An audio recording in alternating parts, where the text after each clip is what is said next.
那美国在台协会处长孙晓雅昨昏有开记者会，伊是主动说明讲，美国要徛高边，不过美国嘛反对任何外部势力来干涉台湾的大选。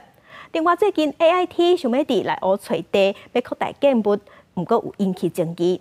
伊嘛对此回应讲，目前也无具体规划，也毋过伊讲嘛希望甲社区会当做好厝边。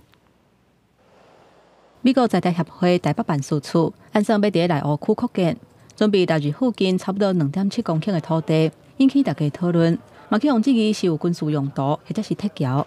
之前外交部办说明会，在地居民表达强烈的反弹。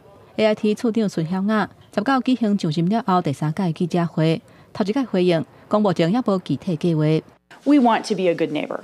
A third of AIT's American staff lives in the greater Nehu region. We don't have any, definite plans for the use of the adjacent parcel, but we do have an interest in potentially expanding in the future. We value input from the community, and we look forward to working through the process in the normal way.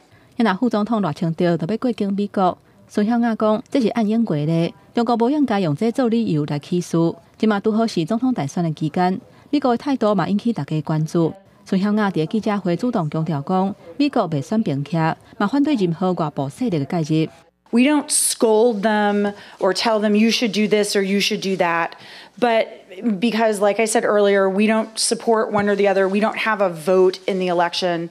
But what we are trying to do is really ensure that the candidates understand where we are, what our positions.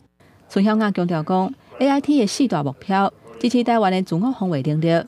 那台湾是美中共同讨论的议题内底其中一个项目，不过不是唯一的议题。另外有风声讲，可能会由总统蔡英文代表台湾参加今年由美国主办的 APEC 领袖峰会。孙晓雅讲，邀请的名单目前也未确定。记者综合报道。